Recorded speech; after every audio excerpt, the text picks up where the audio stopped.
Patrolekely ty sary ty eto zany a dia ty sarika ny sainareo a mba tsy nino foana fampilazana kosa ny zava-misy ho an'ireo zay efa naheno zany a dia milaza fa dia misy tony zavatra zao zany tsy haiko inona filaza azy angatra ve sa matotoa samy efa nahenoeno ohatran'izay daholo angambany fa ny tiana ho lazaina dia betsaka zany ny zavatra mistery mbola sarotra ny manazava azy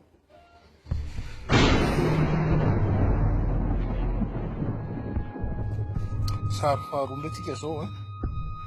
eto indray dia ohatrany hoe fialanaina olona anankiray zany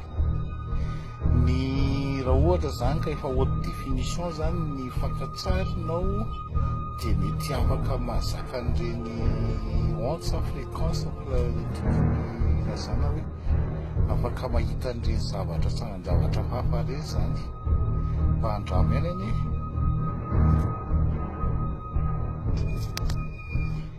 eto zany zao dia hitantsika mihitsy ny hoe fialan'le fanahy amin'le vatana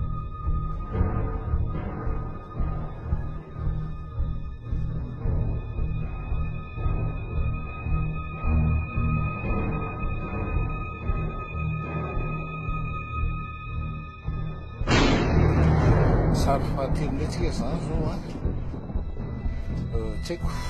ho anareo le tia mandeha mikapa na rano na vetina le anaty lobolobo reny misy toerana fady mihitsy zany izy ireny ohatrika malagasy fa ty ray ty zao dia tena hoe nahita zany le sandrikely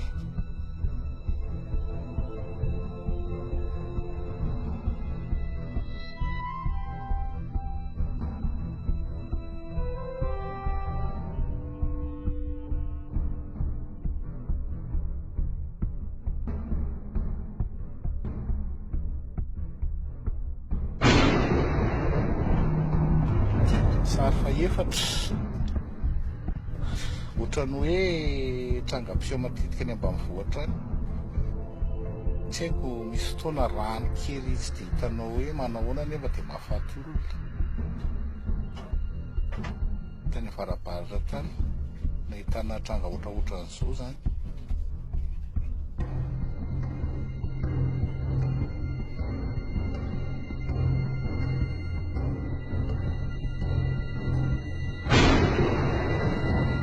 sary fahadimy indray zany a